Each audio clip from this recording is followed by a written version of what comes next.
Welcome back. तो कैसे हैं आप सभी लोग। बैटल थ्रोन वॉल्यूम 2 के और एक नए एपिसोड में आप सभी का स्वागत है। तो चलिए शुरू करते हैं। लास्ट एपिसोड में हमने देखा था सुजिंग और जियान के बीच में अभी दूरी पूरी तरह से खत्म हो चुकी थी। जो ब्लैक एंड व्हाइट कलर का यिंग एंड एनर्जी है दोनों की तरफ से ब्रस्ट आउट होने लगी थी। अभी वो दोनों धीरे धीरे अपना कंट्रोल खो रहे थे। सुजिंग जियान के पास आके बोलती कि अगर तुमने मेरा इनोसेंस को ख़त्म किया तो मैं तुम्हें मार दूंगी, क्योंकि अभी वो दोनों एक ऐसी एनर्जी में घिरे हुए हैं जो कि एक कपल के बीच में होना चाहिए, लेकिन इन दोनों के बीच में नहीं होना चाहिए था। इसलिए सुजिंग डरती थी कि कहीं जियान उसका वर्जिनिटी को ख़त्म ना कर दे। अभी हम आगे देखते हैं। धीरे धीरे वो अपना होश खो रही थी। जियान को बोलती कि जियान, अगर तुमने मेरे इनोसेंस को ख़त्म किया तो मैं बाद में तुम्हें ज़रूर मार दूंगी। अपनी पूरे बॉडी की एनर्जी को एक जगह पर कंडेंस करके वो जियान की तरफ अटैक करना चाहती थी, लेकिन वो देखती कि उसका बॉडी धीरे धीरे वीक पड़ चुका है और जो व्हाइट कलर का ये नियंग एनर्जी है वो अभी एक्सप्लोड होकर बाहर निकलने लगी थी। ये नियंग हार्ट का ऐसे टेरिफाइंग एनर्जी के फ्लक्चुएशंस को जो उसका बॉडी रहता है वो भी संभाल नहीं पाती थी। अभी उसके नीचे जो एक लोटस रहती है उसमें से भी बहुत ज़्यादा डेंस अमाउंट में ब्लू ग्रीन कलर का फ्लेम निकल के सुजिंग के पास आके वो रिफाइन करने लगती है सुजिंग के व्हाइट कलर का ये नियंग हार्ट को। लेकिन जो ये नियंग हार्ट का जो एनर्जी था बहुत ज़्यादा टेरिफाइंग था, इसलिए वो नहीं कर पाता। अभी सुजिंग की बॉडी पूरी तरह से पावरलेस हो चुकी थी। वो मन ही मन में कह रही थी कि जियान क्या वो वाकई में मेरा इनोसेंस को ख़त्म कर देगा? ऐसा नहीं हो सकता।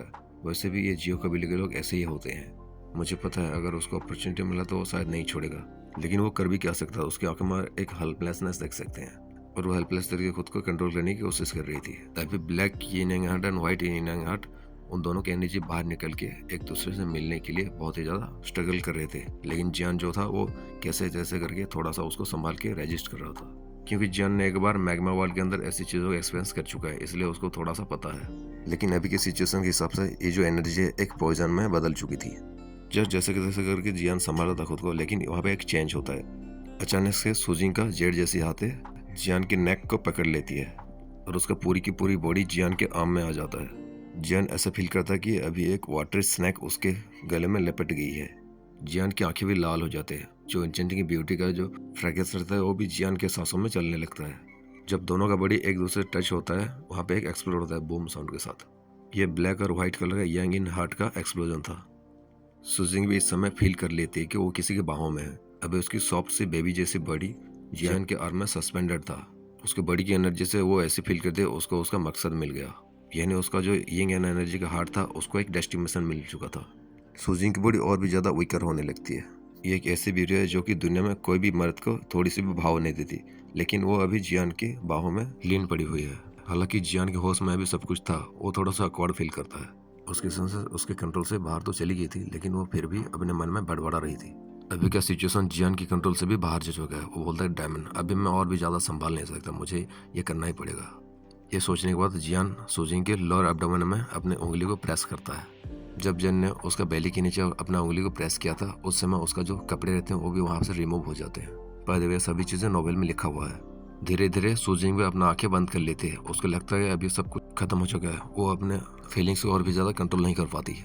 जियान उसके लोअर एब्डोमेन में 3 बार प्रेस करता है और हाँ, ये एक मेथड है उस एविल एनर्जी को बाहर निकालने के लिए। जैसे जियान ने इस मेथड को यूज किया था, सुजिंग की सेंसेस धीरे धीरे वापस आने लगती है। उसका जो इंचेंटिंग ऑरा है वो फिर से अभी वापस आने लगी थी। उसका स्ट्रेंथ भी थोड़ा थोड़ा करके रिकवर होने लगा था। उसका ओवरऑल कंट्रोल उसके बॉडी के ऊपर फिर से वापस आने लगी थी। हम पफ पफ साउंड सुन सकते हैं। जियान ने जहाँ पे उसके पेट के नीचे प्रेस किया था वहाँ से जो एनर्जी रहता है वो धीरे धीरे करके बाहर निकल के आती है। जब सुजिंग अपना आंखें खुलते हैं तो अपने सामने जियान को पाते हैं। ये सिचुएशन सुजिंग के लिए भी अनएक्सपेक्टेड था, क्योंकि उसने सुन रखा था कि जियो कबीले के लोग बहुत ज़्यादा घिनौना होते हैं, यानी उनको अगर मौका मिलता वो उठपटंग हरकत करने में नहीं रुकते। लेकिन जैसे उसके माँ ने बताया था ये तो वैसा नहीं है। ये जियान क्यों वैसा नहीं है? उसकी माँ के हिसाब से उसने सुन रखा था कि जियो कबीले के लोग अच्छे नहीं होते, लेकिन जियान वो ऐसा कैटेगरी में नहीं आता। इस लड़की के मन में क्या चल रही थी जियान को ये सभी चीज़ें पता नहीं होती, लेकिन जियान को ये पता था कि ये सिचुएशन कैसे ख़त्म होगा, क्योंकि उसने पहले भी इस चीज़ को एक्सपीरियंस कर चुका है। जो गोल्डन ड्रैगन किंग रहते हैं उनको भी ये सिचुएशन के बारे में पता होता है, इसलिए वो जियान को एक मेथड देते हैं इसको रिमूव करने के लिए। तभी गोल्डन ड्रैगन किंग मजाकिया अंदाज में कहती हैं, जियान ये बेटी तो तुम्हारे बाह में पड़ी हुई है और तुम अगर इसकी एनर्जी को अपने भीतर नहीं लेते तो तुम मर जाओगे, यानी इन एनर्जी को यंग एनर्जी से रिप्लेनिश नहीं किया तो तुम्हारा डेथ हो जाएगा। तुम कैसे करोगे? मुझे लगता है कि तुम्हें बहुत ही ज़्यादा अच्छा मौका मिला है। जियान भी फील करता है कि कुछ तो गलत है। वो मास्टर को बोलता है कि मास्टर आप ऐसा बातें क्यों कर रहे हैं? आपको पता है ना ये हमारा फैमिली का गार्डियन है, मुझे अभी भी पता चला। और दूसरी तरफ मेरा खुद का एक फैमिली है, मैं इन सभी चीज़ों में नहीं उलझ सकता। इस लड़की की हरकतों से मुझे ऐसा लगता है कि हमारा जियो कबीले इसका कुछ समझ में नहीं आती, शायद ये हमारे जियो कबीले से खुश नहीं है।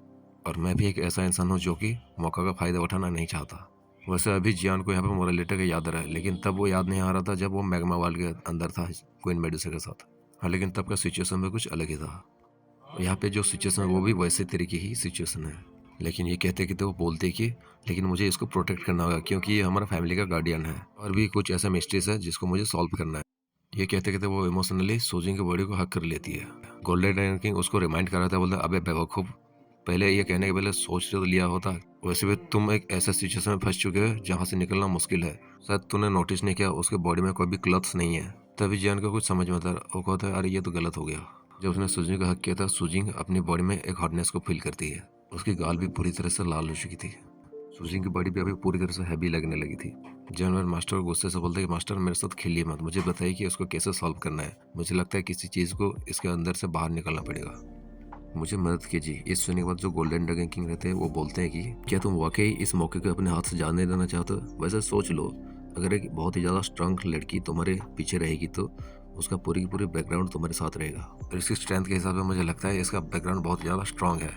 एक कॉन्टिनेंट के अंदर तुम्हारे बैकग्राउंड अगर बहुत ज़्यादा स्ट्रांग होता है तो तुम्हें बहुत ज़्यादा फायदा मिलेगा। और अभी तुम अगर इसको एक्सेप्ट कर लेते हो तो ये तुम्हारी हर बात मानेगी। क्या तुम ऐसे ही इस मौके को अपने हाथ से जाने देना चाहते हो? वैसे ये बहुत ही मजाकिया अंदाज में कह रहे थे जियान को। जियान बोल रहे मास्टर आप मेरे साथ मजाक मत कीजिए, इस लड़की के इमोशन का आप नहीं देख सकते, ये बहुत ज़्यादा इमोशनल है। अगर मैं इसके साथ कुछ ऐसा वैसा हरकत करता हूँ तो ये पूरी तरह से मेरे लाइफ टाइम मेरे साथ रह जाएगी। और मैं नहीं चाहता कि मेरा तो अभी बेबी बच्चे भी है, मैं नहीं चाहता कि किसी लड़की के साथ मैं अभी दूसरा रिलेशनशिप को बिल्डअप करूँ। गोल्डन ड्रैगन किंग बोला अच्छा ठीक है, तुम एक मेथड का यूज करो, मैं बताता हूँ। यह कहने के बाद वो जियान को बोल देगी तुम अपना 2 फिंगर्स को उसके लोअर एब्डोमेन में प्रेस करो, 3 बार प्रेस करो और अपना जो हेवनली फ्लेम है उसके अंदर थोड़ा सा डालने की कोशिश करो। उसके वजह से तुम्हारा जो ब्लैक कलर का और उसका व्हाइट कलर का ये एनर्जी का हार्ट है वो धीरे धीरे से सप्रेस होने लगेगा। जो सूजिंग रहते वो पूरी तरह से सेंस में आ चुकी थी, लेकिन उसको पता नहीं था जियान ने अभी भी उसके साथ क्या किया। लेकिन वो इतना कंफर्म था कि जियान ने उसके साथ कुछ गलत नहीं किया और शायद उसने किसी मेथड का यूज करके उसका व्हाइट कलर का ये हार्ट को सप्रेस करके रखा है, जो कि कुछ समय पहले एक्सप्लोड होकर बाहर निकलने की कोशिश कर रही थी।